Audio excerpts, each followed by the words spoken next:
السلام عليكم ورحمة الله وبركاته من تاني فيديوهاتنا في قناة اكونتفاي. معاكم محمد رضا. موضوع النهاردة جميل جدا، وهو اللي وعدتكم بيه الفيديو اللي فات: أكتر الأسئلة المنتشرة في الانترفيو. حلو جدا. المرة دي مختار 5 أسئلة من كل مجال في المحاسبة، بمعنى أصح 5 من المحاسبة المالية الأكثر شيوعا في الانترفيو، بمعنى أصح 5 في محاسبة التكاليف، و5 في المحاسبة الإدارية، طبعا مع اختلاف تخصص كل مجال فيهم. بس بصفة عامة المجال المالي الفاينانشال اكاونتنج، المجال ده يعني مشترك، هيبقى بديهي موجود في اي فيرم او اي انتيتي انا رايح اي مؤسسة هشتغل فيها. المجال ده او الميجر ده بالذات اكيد هستخدمه، المحاسبة المالية، بالاضافة بقى للتكاليف، بالاضافة للإدارية، على حسب المكان اللي انت رايحه، سواء مصنع سواء شركة. بس في الأغلب الأكثر شيوعا أو الأكثر أهمية هي المالية زي ما اتفقنا. بس المرة دي أنا جايب 5 أسئلة في كل مجال زي ما قلت لكم، والخمسة دول يعني بيزكس مش أكتر، أساسيات. بإذن الله الفيديو اللي جاي ممكن نخليهم أدفانسد شوية وأسئلة أصعب حبة لو حد مثلا معاه اكسبيرينس خفيفة أو حاجة. بس أهم حاجة ال 15 سؤال دول ما تخليهمش يفوتوكم، عشان بإذن الله هتتسألوا فيهم أكيد. ويلا بينا، لا توكلنا على الله ويلا نبدأ. عندنا أول 5 أسئلة هيبقوا خاصين بالمحاسبة المالية. حلو جدا. السؤال الأكثر شيوعا: What are the main financial statements؟ إيه هي القوائم المالية أو القوائم المالية الأساسية؟ قال لنا هنا إيه في الإجابة: Income statement قائمة الدخل، Balance sheet الميزانية العمومية، Cash flow statement قائمة التدفقات النقدية، والستيتمنت اوف تشينجز ان ايكوتي قائمة التغير في حقوق الملكية. ممكن ناخد زي انفو بسيط كده عن كل قائمة فيهم. الانكم ستيتمنت مثلا الهدف منها ايه؟ بتعرفني كل الاكسبنسز اللي عندي وكل الريفينيو، كل الارباح وكل المصروفات بتاعتي. بتشوف لي في نت انكم، في دخل ولا في نت لوس ولا في خسارة، يعني بتعرفني دخل الشركة والموقف المالي بتاعها نظامه ايه. تمام تمام. البالانس شيت الميزانية العمومية، او يعني الانفو اللي احنا عايزين نعرفه عنها، اللي هي الايتمز اللي جواها او الفيتشرز اللي مكوناها، هي اللي هتعرفني الهدف منها ايه او انا بعملها ليه بمعنى اصح. تمام. فالبالانس شيت الميزانيه العموميه، لو جينا بصيت على الداتا اللي جواها او اي فيتشر جواها او اي فاكتور جواها، هنبص هنلاقي فيه اسيتس، اصول، هنلاقي فيها لايبيليتيز، هنلاقي فيها التزامات، هنلاقي فيها كمان ايكوتي اللي هو راس المال او معنى اصح حقوق الملكيه. فالهدف منها يعني انا بعملها ليه؟ اللي هو بحقق بيها المعادله المحاسبيه اللي هي الاكونت ايكويشن، بمعنى اصح يعني هي بتحدد لي الشركه عندها ايه، بتملك ايه في الاسيت في كل الاسيتس اللي عندها، الشركه عليها ايه، عليها ايه اوبليجيشن التزامات في جزء اللايبيليتيز، وفي الايكوتي بتبين لي الشركه عندها ايه من حقوق الملكيه اللي هم الاونرز، هم مالكين ايه بمعنى اصح. يبقى هي بتبين مال الشركه وما على الشركه. تمام تمام. الكاش فلو ستيتمنت قائمه التدفقات النقديه، بتعرفني كل اللي داخل، يعني انا لما مثلا بعمل اي انفستمنت عندي في شركتي، يعني بتعرفني ايه الوارد، ايه اللي داخل وايه اللي خارج، يعني بمعنى اصح التدفقات النقديه الداخله والخارجه، يعني برضو بتعرفني الثبات المالي للشركه. ودي من اهم القوائم الماليه يعتبر، ومن يعني مش هنقول اصعبهم، من يعني بتبقى محتاج شويه اكسبيرينس كويسه عشان تقدر تعملها. تمام. الستيتمنت اوف تشينجز ان ايكويتي قائمه التغير في حقوق الملكيه، هي من معناها كده من اسمها، يعني فروم اتس نيم هنكون عارفين عنها ايه. طيب بيعرفني عنها كل التغيرات اللي طرأت على الايكوتي بتاعتي، يعني الكابيتال بتاعي مثلا، كل ايه التغيرات اللي حصلت فيها. ما انا زي ما قلت لكم من اسمها كده. اول سؤال دون. شوف السؤال الثاني لسه قايلين عليه، متكلمين عليه فوق دلوقتي: What is the accounting equation؟ ما هي المعادلة المحاسبية؟ Assets equal liabilities plus equity. الأصول اللي هي كل ما تملكه الشركة، اللايبيلتيز كل ما على الشركة. طبعا دي ان جنرال بصفه عامه، وحقوق الملكيه كل يعني اللي هم بمعنى اصح الحاجات الملك الاونرز بمعنى اصح هنا، اللي هي انا بادئ بيها النشاط اساسا. تمام تمام. نشوف السؤال اللي بعده. وات از ذا دبل انتري اكاونتنج؟ ما هو نظام القيد المزدوج؟ every transaction has a debit and a credit entry. معنى اصح يقول لك ان احنا اي نظام، اي انتري معنى اصح او اي قيد محاسبي لازم فيه يبقى عندنا debit equal credit، ودي طبعا اي بي في الاكاونتنج، اللي هو جزء الديبت وجزء الكريدت ده اللي هو كل معامله لها طرف مدين وطرف دائن والاثنين يكونوا متساويين. بس مفيش حاجه اقدر اقولها نكون عارفينها هنا عن اكتر يعني، غير لما تبقى بتعمل معاك داتا بجد وبتعملها، تعمل لها انتري، تبقى فاهم الجزء ده. بس بمعنى اصح دي ان جنرال تبقى عارف الجزء ده وخلاص زي الفل. هنا بيقول لي وات از ذا ديفرنس بتوين اسيت اند liabilities؟ ايه الفرق ما بين الاصول والالتزامات؟ لسه قايلين الاسيتس ار وات ذا كومباني اون، يعني ما كل الشركه بتملكه، اللي الشركه هي بتملكه، يعني هي عندها ايه بمعنى اصح، او اللي ما بتملكه ده اللي انا بمسكه او اللي انا بستخدمه لممارسه النشاط بتاعي عشان اجيب منه بروفيت، يبقى دي الاسيت اللي بستخدمها عشان اجيب منها بروفيت للشركه. تمام، زي مثلا الات، معدات، زي الفل. طب liabilities are the what the company owns، معنى اصح هنا بقى، هنا معناها الالتزامات هي ما تدين به، علي مثلا واخد قرض، واخد قرض من بنك، عليا فلوس. تمام تمام. نخش على السؤال اللي بعده. وات از ذا ديبريشيشن؟ الاهلاك بتاعي هو ايه؟ ريدكشن، نقص في ايه؟ في الاسيت فاليو، في قيمه الاسيت، قيمه الاصل بتاعي اللي هو مثلا لو عربيه، اوفر تايم، بمرور الوقت، ديو تو يوسج، معنى اصح انا عندي عربيه سنه، في الثانيه، في الثالثه، في الرابعه، في الخامسه، هي بيحصل لها اهلاك يعني هي ادائها ما بيبقاش احسن حاجه، قوتها ما بتبقاش احسن حاجه، فبديهي جدا ان الاسيت فاليو قيمتها الماليه او قيمتها الاصوليه بتقل. فهو ده الديبريشيشن، وليه طرق كتير جدا لحسابه، بس مش موضوعنا دلوقتي، زي ما اتفقنا الموضوع النهارده بيزكس مش اكتر. زي الفل. نخش كده، خلصنا جزء الماليه، هو جزء بسيط جدا اللي انا مختاره، بس باذن الله قدام نجيب جزء ادفانسد اكتر. زي الفل. نخش على اسئله المحاسبه الاداريه، مانجيري اكاونت كويشنز. حلو جدا.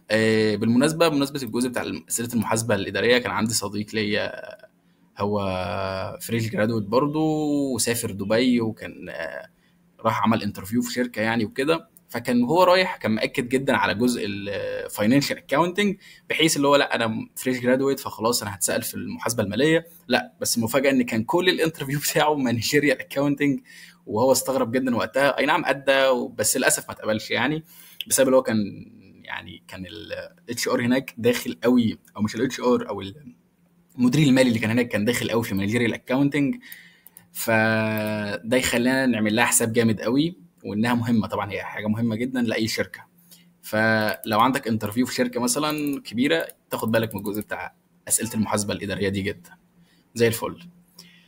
وات از ذا بادجيتنج؟ ما هو اعداد الميزانيه، او ما هي الميزانيه معنى اصح؟ هو هنا بنقول في الاجابه planning how money will be spent in the future، هو التخطيط لكيفيه انفاق الاموال في المستقبل. طبعا دي very simple انسر، دي اجابه بسيطه جدا او مبسطه جدا.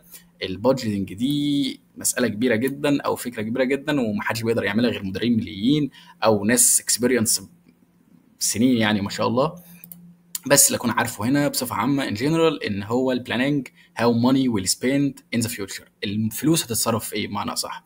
وبرده هنا في بوينت عايز اذكرها، الميزانيه، في شتان الفرق بين الميزانيه والموازنه. الميزانيه احنا خلاص عرفنا البادجيتنج، وهي بعرف منها هاو ماني، انا هصرف الفلوس، بخطط يعني، هعمل ميزانيه، اجيب ورقه وقلم واقعد اخطط لها هصرف الفلوس في ايه. انما الموازنه دي هي اداه تقديريه مش اكتر، لتوقع الدنيا هتبقى فيها ايه قدام مش اكتر. حلو جدا. طبعا غير الميزانيه العموميه اللي هي البالانس شيت، اللي هي واحده من القوائم الماليه اساسا. يبقى دلوقتي في ميزانيه دي، والميزانيه العموميه البالانس شيت، والموازنه اللي احنا قلنا اداه تقديريه مش اكتر. نخش على السؤال اللي بعده. What is the variance analysis؟ ما هو تحليل الانحرافات؟ هنا بيقول لك ايه comparing actual results to budget amounts، معنى اصح انا لما باجي إيه، هي الفكره كلها هنا اللي هو تقييم اداء مش اكتر، بشوف البرفورمانس بتاعي، بيكون عندي اداء فعلي واداء مخطط له. بمعنى اصح انا السنه دي عايز اعمل بروفيتس 20 مليون جنيه، جيت لقيت نفسي عامل 15 مليون. يبقى الفكره في الفاريانس تحليل الانحرافات، باخد الاكشوال، معنى اصح الاكشوال بيرفورمانس او الاكشوال ريزلت اللي حصلت، اقارنها بالبادجيتد او الاكسبكتد اماونت اللي أنا كنت متوقعها، هلاقي في فرق بينهم. لو مثلا 5 مليون في انحراف 5 مليون، انا كنت متوقع كذا بس حصل لي كذا. وطبعا دي كلها عشان اقيم بيها ادائي مش اكتر. زي الفل. What is the break even point؟ ما هي نقطة التعادل؟ نقطة التعادل دي بتحصل امتى؟ نعرفها بتحصل امتى؟ when total revenue، لما كل الايرادات بتاعي equals to total costs، معنى اصح لما كل الارباح تساوي كل المصروفات. يعني ارباحي مغطى مصروفاتي، يعني معنى صح انا مش بكسب، انا كل اللي بصرفه، انا كل اللي بكسبه بغطي بيه، بعمل كفر بيه. انما مكسب ليا لا، انا مش بكسب. خش على السؤال اللي بعده. What is the contribution margin؟ ما هو هامش الربح؟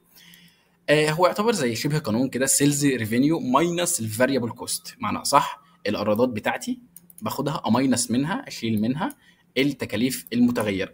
طب لما اشيل منها، يعني مثلا انا عايز اعمل سيلز ريفينيو 100، حلو، اماينس منه الفاريبل كوست كان مثلا 60، تكاليف ايه متغيره 60، حلو. طلع لي مثلا 40 الناتج. ده عباره عن ايه؟ يعني ده انا اعرف منه كونتريبيوشن مارجن 40، اعرف منه ايه؟ يعني اعرف ان كل واحده بتتباع بتساهم ب 40 جنيه مثلا في تخطيط التكاليف الثابته. تمام. طب ايه الفاريبل كوست اصلا؟ التكاليف المتغيره اللي عندي دي مثلا زي الايجارات، مش الايجارات يا ربي، دي زي مثلا اللي هي غير مباشره بمعنى اصح، فاريبل كوست لكنها غير مباشره بمعنى اصح. تمام تمام. ندخل على السؤال اللي بعده. How does managerial accounting help in decision making؟ ازاي بتساعد المحاسبة الإدارية في اتخاذ القرار؟ طبعا دي جزء كبير قوي اسمه ميك اور باي، اصنع ولا اشتري، موجود في المانجيريال اكاونت. بس هنا بقول لك ايه، باي بروفايدنج انترنال ريبورتس فور بلاننج اند كنترول، من خلال تقديم تقارير داخليه للتخطيط والرقابه، اللي هو انا بعرف بعمل ايه اول باول، ستيب باي ستيب كده. والدنيا يعني هتبقى كويسه طالما انت اشتغلت بالمانجيريال اكاونتنج واشتغلت على جزء الميك والباي، هتلاقي انت في هامش ربح عالي، وهتلاقي الدنيا ماشيه معاك كويس عشان اسمها اداريه اصلا، اداره. زي الفل. ندخل على الجزء الاخير، اسئله الكوست اكاونتنج. برضو زي ما اتفقنا هي بيزكس كلها. وات از ذا كوست اكاونتنج؟ قال لك ايه هي محاسبه التكاليف؟ قال لك ريكوردنج تسجيل، وانالايزنج البرودكشن كوستس، تسجيل وتحليل تكاليف الانتاج. مثلا عندي خط انتاج، اعرف كل كبيره وصغيره فيه، وطبعا دي من اصعب مجالات المحاسبه. يبقى هي بسجل وبحلل كل تكاليف الانتاج. مثلا عايز اعمل مثلا مصنع حلويات، انا اشوف كل مثلا هعمل تورتايه، التورتايه دي انا اعرف كل مكون ليها وتسعيرته، واعرف التكلفه النهائيه، وهكسب كذا وهخسر كذا. فهي بس فيها اكتر من بروسيس، عشان كده هي يعتبر صعبه شويه. تمام تمام.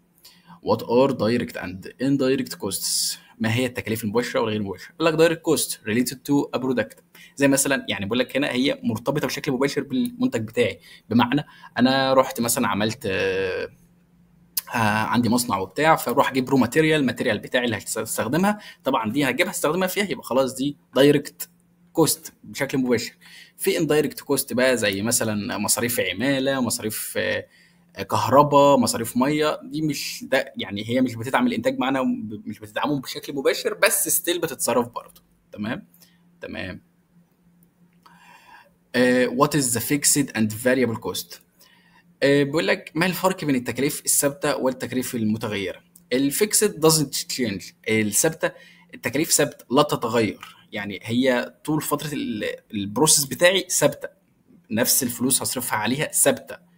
انما الفاريبل تشينجز ويز برودكشن، انما والمتغيره تتغير مع الانتاج بطبيعه الانتاج بتاعي. يعني مثلا انا عندي مصنع اشتريته، لا اجرته يا ربي، عملت له ليزنج، ايجار المصنع ده مليون جنيه مثلا فرضا، انا خلاص هدفع كل شهر مليون جنيه، ده فيكسد. طب تمام.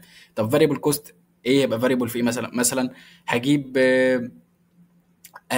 هنتج كذا، يبقى خلاص العمال اللي هجيبهم يساعدوني هنا لهم راتب مختلف عن العمال اللي هجيبهم يساعدوني في مجال زي ده. مجال عن مجال يفرق، انتاج منتج عن منتج يفرق، بس في حاجات ثابته او في حاجات متغيره.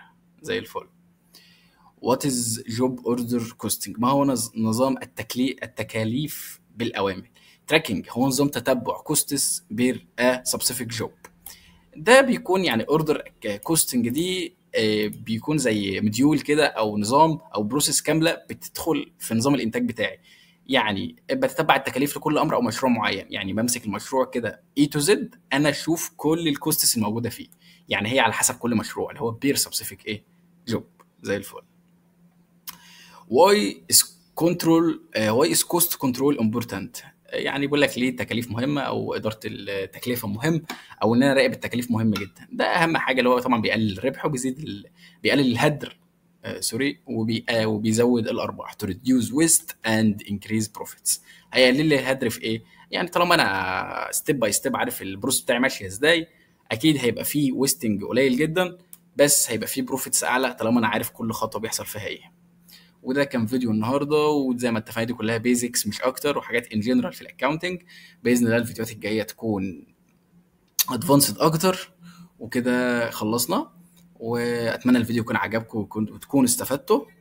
وكان معكم محمد رضا من قناه اكونت فاي. تنسوش تشتركوا في القناه. السلام عليكم.